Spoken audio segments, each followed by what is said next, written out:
Hello everybody, welcome to the Cold and Dark channel. My name is Joe Wildcat. Today, the NTSB has released the preliminary report for the collision between the A350 and the CRJ-900 at the Hartsfield Jackson Atlanta International Airport on September 10th, 2024. This is a continuation of part 1 where we went over what we knew at the time, but here's some more information. So let's move forward. So on September 10th, 2024 at 10:07 Eastern Daylight Time, Delta Airlines Flight 295, a Airbus A350, November 503 Delta November, collided with Endeavour Air Flight 5526 on behalf of Delta Airlines, a Mitsubishi Heavy Industries CRJ-900, November 302 Papa Quebec, while taxiing for departure at the Hartsfield Jackson Atlanta International Airport, Atlanta, Georgia. They note in this report that the Flight 295 is going to be referred to as the A350, and the 5526 flight is referred to as the CRJ aircraft, just so that they don't have to keep putting the flight numbers. The CRJ was holding short of runway 8 right on taxiway hotel, awaiting for takeoff clearance, and the A350 was taxiing alongside taxiway Echo. As the A350 passed behind the CRJ, where the taxiways intersected, the right wing tip of the A350 impacted the vertical stabilizer of the CRJ, which resulted in substantial damage to the empennage of the CRJ and a minor damage to the A350. The passengers and crew aboard both airplanes were not injured except for a flight attendant on board the CRJ who sustained a minor injury. That was undisclosed in the report. The A350 was operating under provisions of 14 CFR Part 121 as a scheduled international passenger flight from Atlanta to Tokyo's Haneda Airport in Tokyo, Japan. The CRJ was operating under the same provision, so under 14 CFR Part 121, as a regular scheduled domestic passenger flight from ATL to Lafayette Regional Airport, Lafayette Parish, Louisiana. In response to this accident, the NTSB actually traveled to ATL, depending on the severity of the incident. So having worked in airports and responded to things like that, depending on the severity, either the NTSB will go if it's really severe or newsworthy, as we say, or they'll just send the FAA, and the FAA will collect the data for the NTSB. So a good example was I worked at an airport, and something similar happened with this, involving two parked general aviation aircraft and a corporate jet. The NTSB was notified, and the FAA came out and collected pictures, samples of anything, took pictures, all that. This being basically between two big airliners, obviously the NTSB was going to travel to Atlanta for that. As part of the investigative process, the NTSB invited qualified parties to participate in the investigation. These parties are the FAA, Delta Airlines, Endeavour Air, and the Airline Pilots Association, so the unions. Typically, anytime you deal with this, the union is going to be involved. That's just a way to protect the pilots in any way that they can. The NTSB assigned group chairs to the areas of operations, airworthiness, air traffic control, aircraft performance, flight data recorder, and cockpit voice recorders. The FDR and CVR, so the flight data recorder and this cockpit voice recorders, were retrieved from both airplanes between September 10th and September 11th by aircraft maintenance technicians and NTSB personnel. Both CVRs were sent to the NTSB. And the flight data recorders, I believe, were pulled by Delta Maintenance with NTSB agents basically behind them to make sure there was no tampering with evidence. So we're going to go over a little bit of the flight history from the. So the great thing about these types of reports is they have a chance to, and the reason it takes about 30 days is they have a chance to interview the pilots, kind of get the pilot's perspective. The NTSB is not in the realm of assigning blame. There's a reason why they call it probable cause versus, oh, who's to blame for this incident, right? And that's not the NTSB's job. The NTSB's job is to figure out why this happened, not who's to blame. But again, that's why they have the union reps, is just so that the union can advise the pilots on kind of how to word things and how to make sure that, they're not going to inadvertently get themselves in trouble per se. So the history of the flight from the A350's perspective, there were four flight crew members consisting of the captain, FO, a relief captain, and a relief FO who were on the flight deck of the A350. So in a case of an international flight, anything greater than 8 or anything less than 8 hours, you obviously only have the FO and the captain. On anything more than 8 hours but less than 12 hours, at least here in the United States, you have the captain and you have two FOs. You have an FO and an FA, or an FO and an FB, depending on how your airline words it. But basically, you have an augmented crew so that each person can take a break in the middle of the flight instead of sitting behind the controls for 8+ hours. And then obviously you have anything over 12 hours, you have kind of how they had it, where you have a relief captain, an FO, the regular captain, and the regular FO. During 8 to 12 hours, there's a possibility, actually, there's not just a possibility, it's a inevitability that you're going to have just the FOs up in the cockpit. Unless for some reason the captain doesn't want to take a break, but I think he's obligated to. So yeah, you're gonna have two FOs in the cockpit with the captain in the back. But in this case, they bring a relief captain as well, so that basically you have the original crew. They go take their break.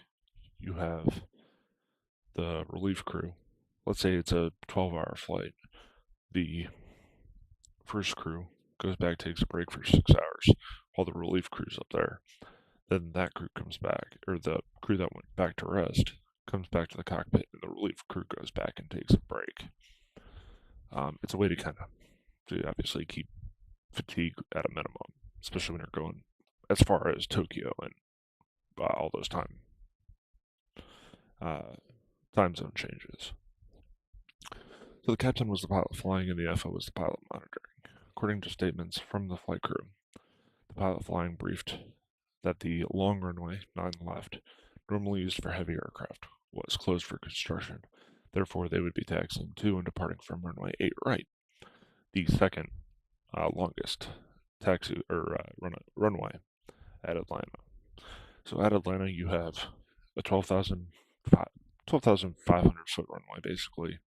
You have basically a 10,000 foot runway and 3 9,000 foot runways. The 3 9,000 foot runways are the arrival runways, and the 12 and the 10,000 foot are used for departures, obviously, because you need more. So with 9 left being closed, which is the 12,000 foot runway, you obviously have to use the second longest for departure. There's a lot of probably, I don't want to say regulations, but limitations of how many passengers. Are they payload optimized or payload limited? For that. But that goes into operations of the aircraft, not this particular incident. So 9 left was closed, so they would be taxiing out to runway 8 right. After pushback from the gate, the flight crew received taxi instructions to proceed north on taxiway Delta and hold short of taxiway Golf. They taxied the airplane as instructed, and further instructions were to taxi onto Golf, hold short of Foxtrot. They were then cleared to taxi onto Foxtrot and transition to Echo. After the A350 turned on the taxiway, ground control instructed the flight crew to have the airplane Follow the CRJ on taxiway echo, such as tower frequency. As the A350 continued the taxi on taxiway echo, the flight crew observed a navigational alert message, NAV-G and SS2, on the lower electronic centralized aircraft monitor, or ECAM. They received an ECAM message. The UFO informed the tower that they would need to stop to coordinate with maintenance before departure. ATC instructed the crew to continue straight ahead on Echo and hold short of taxiway vector to work the problem out. The captain indicated that the airplane approached the intersection of taxiway vector. He was looking straight ahead and to the left to avoid the left wing tip from impinging on opposite direction traffic, because it does kind of narrow. As you get closer to vector, it kind of narrows. Foxtrot and Echo kind of get closer together. So that's what he was worried about. At that time, the right wingtip of the A350 impacted the vertical stabilizer of the CRJ, which was holding short of runway 8 right at Taxiway Hotel. Following the collision, the captain obviously stopped the aircraft, set the parking brake after ARF, or Aircraft Rescue and Firefighting, examined the exterior of the A350. The crew was given clearance for the airplane to return to the gate. So, is that what it sounds like? Is they probably had seen that side picture 1,000 times and thought the guy was out of the way, but he wasn't at that point. So, a little bit of history from the flight of the CRJ. The captain was the pilot flying, and the UFO was the pilot monitoring for the CRJ. The flight crew indicated that the airplane pushed back from the gate and instructed to taxi to 8 right via Echo. The flight crew completed the before takeoff checks while on taxiway Echo, and ATC advised the crew of the A350 would wait for them and to monitor tower frequency for takeoff. The crew reported that they complied with the instructions. The captain indicated that she maneuvered the CRJ to the whole short line, set the parking brake, and awaited further clearance from ATC. So this is not the exact illustration that is in the report, but this is one from the previous video where I kind of traced out where they went. So the 350, this is taxiway Golf. So they came from like up here, and then it splits. This is Delta. This is Golf. It splits. You take Golf. Typically, at Atlanta, anybody going southbound, so coming from the top, down to the ramps, are going to be on taxiway Delta. It's very rare, unless we had it a couple times when we were moving aircraft, but yeah, that we would go straight northbound on Delta. But typically, northbound aircraft go to Golf, southbound aircraft go to Delta, and then, typically, if they needed to cross, they would take Charlie to go northbound. Like I said, it just depends on the flow of the traffic. So at this time, it warranted them coming down Golf. So they stopped here, holding short of taxiway Foxtrot. They're in reviewing the NTSB material. There was an airplane sitting right here. Now, sometimes they'll do that. They'll hold somebody out. Let's say they're going to JFK, and there's weather, and they're limiting who can go when. They will hold somebody out over here so they don't get in the way. There's far less traffic on this end, or if, let's say they're in a West Ops, they typically use taxiway Foxtrot to go out to 26 left, but a lot of times they'll bring them over to Echo and hold them short here until it gets closer to the time that they can leave, and then they pop out and go about their day. So that's what was happening here. That's why they told them to go to Foxtrot. That's why they told them to go to Foxtrot and then merge back into Echo. So they come out here, merge onto Echo, and it was about probably here where this little CRJ was coming out. And they told them Delta 295 give way to the RJ out of 3, because this is ramp 3, to which they would have responded, all right, give way to the aircraft out of 3. And then that's when they would have been maybe told to go to tower. And this is where the ECAM message would have illuminated. As you can see, the taxiway Victor and taxiway Foxtrot turn kind of narrows as you get near here. So if the airplane's sitting here, wingtips probably here, you got to be very careful of that.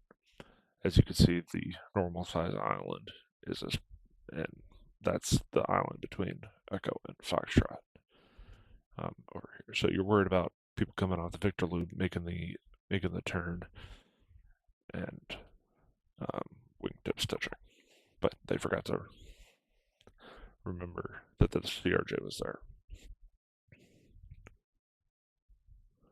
So the FAA provided the NTSB with certified ADSB at latitude and longitude data.